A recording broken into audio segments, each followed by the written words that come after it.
Nah, di video kali ini kita akan mencoba untuk mengerjakan latihan soal 2.5 dari buku paket matematika tingkat lanjut untuk SMA kelas 12 ya, kurikulum Merdeka Belajar. Baik, kita ke soal nomor 1 terlebih dahulu. Ini kalau kita baca ya, kalimatnya lumayan panjang, jadi mungkin kita langsung masuk ke intinya aja. Ceritanya ada seseorang dengan riwayat penyakit jantung, gitu ya. Nah, banyak denyut nadi dari pasien jantung tersebut itu ternyata bisa dihitung dengan mengikuti fungsi estimasi. Ya, yang mana dirumuskan seperti ini, fx sama dengan 85 ditambah x kuadrat plus x dan seterusnya dan seterusnya. Jadi fungsi ini digunakan untuk menghitung banyaknya denyut nadi si pasien, gitu ya. Dengan x itu menyatakan waktu jantung berdetak, ya. Jadi kalau kita bayangkan X ini akan sangat lama sekali karena kan mulai dari usia 0 ya kan, dari 0 tahun sampai meninggal, maka nanti bisa kita asumsikan X itu mendekati tak terhingga. Nah, ini penting. Lalu yang ditanyakan apa? Yang ditanyakan adalah apakah si pasien jantung tersebut itu berpeluang mengalami serangan jantung lagi, ya.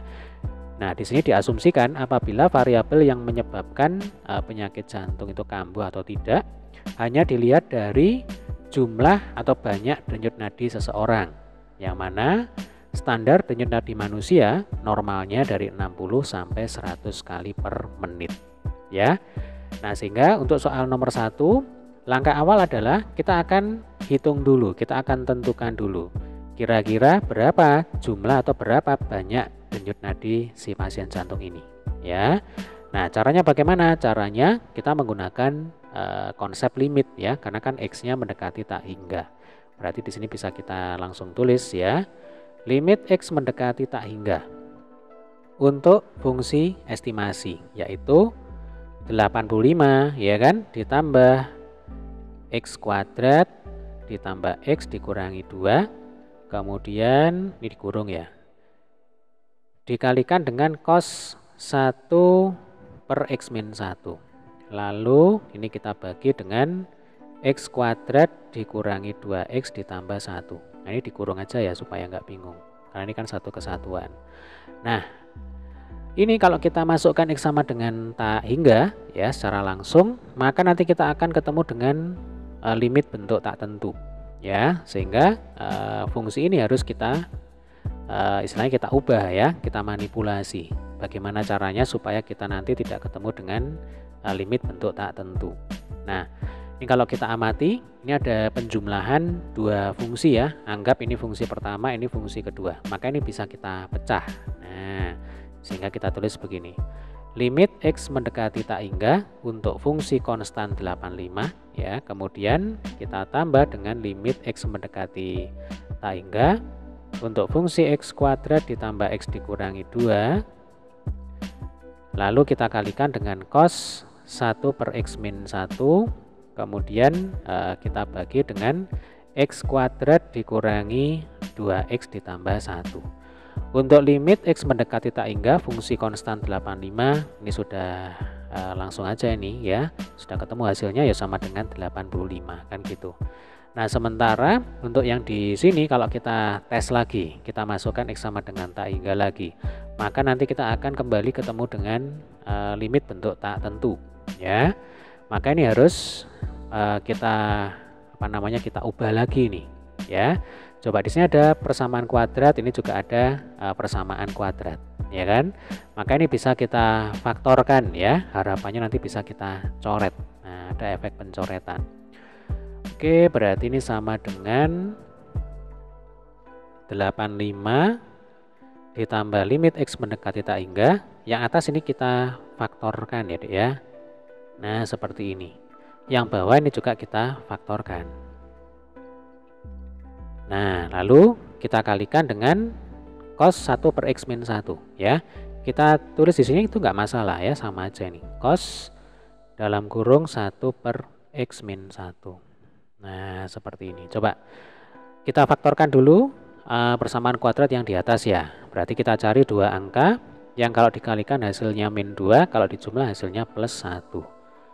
Berarti plus 2 dan min 1.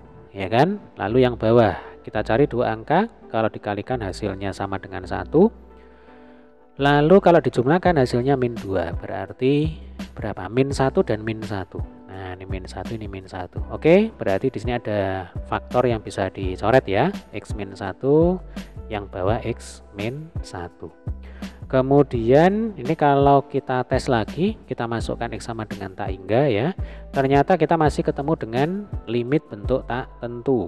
Nah, maka kembali di sini kita pecah lagi ya. Di sini ada bentuk bentuk pembagian, tapi juga ada bentuk perkalian. Atau begini, ini saya satukan aja. Nah, ini saya satukan ya. Atau ini saya beri tanda aja. Nah, ini saya satukan. Nah, ini fungsi pertama gitu ya. Jadi anggap ini fungsi pertama, lalu ini fungsi kedua. Berarti fungsi pertama kan dikalikan dengan fungsi kedua. Ini kan sudah habis ini ya.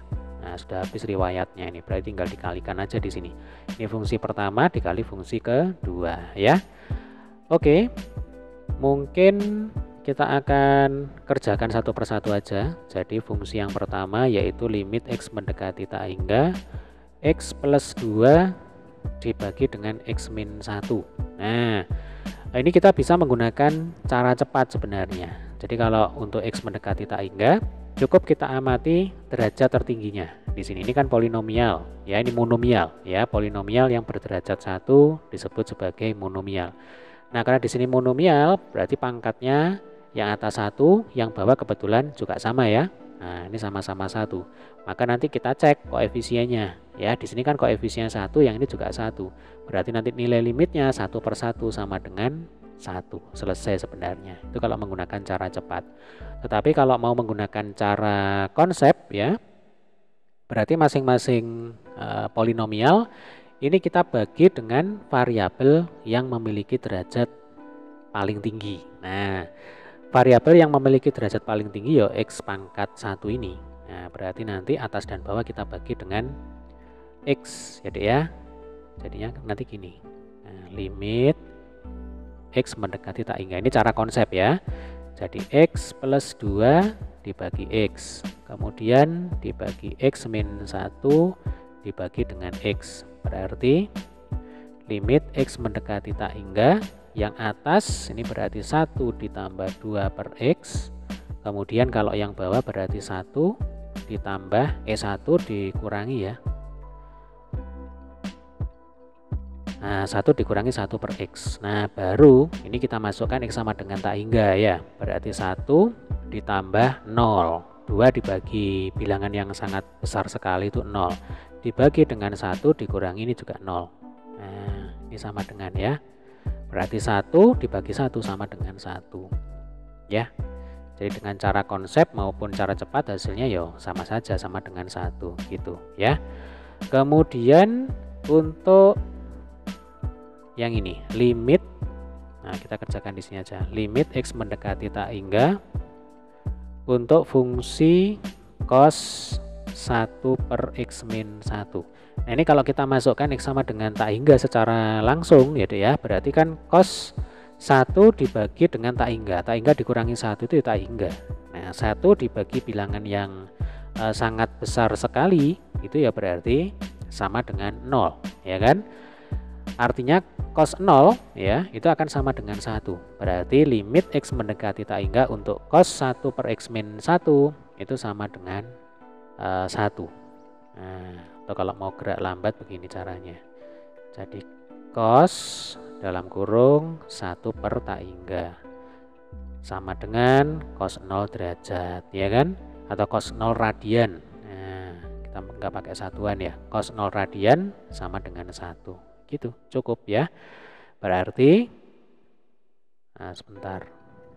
Berarti tadi yang di sini sama dengan berapa tadi? 1 yang ini ya. Kemudian untuk limit X mendekati tak hingga cos 1 per X min 1 ini juga sama dengan 1 ya. Artinya nanti hasil akhirnya itu akan sama dengan 85 ditambah dengan 1 ya kan. 1 kali 1 kan 1, 85 tambah 1 sama dengan 86. 86 apa? Berarti 86 kali per menit. Ini kan satuan denyut nadi manusia kan sekian kali per menit. Berarti kalau 86 maksudnya ya 86 kali 86 denyut per menit. Nah, tadi kan pertanyaannya adalah apakah pasien tersebut berpeluang mengalami serangan jantung lagi. Berarti karena denyut nadinya itu 86 ya, maka dapat disimpulkan pasien tersebut ya peluang untuk mengalami peluang untuk mengalami serangan jantung itu cukup rendah ya, atau boleh kita katakan tidak berpeluang mengalami serangan jantung lagi. Berarti jawabannya di sini adalah tidak. Nah, tidak ya. Alasannya kenapa? Alasannya karena 86 itu terletak antara 60 sampai 100, yang mana 60 sampai 100 ini merupakan denyut nadi seseorang yang normal gitu ya. Oke, demikian tadi adalah pembahasan untuk soal nomor 1. Oh ya, mungkin alasannya saya tulis di sini aja ya. Karena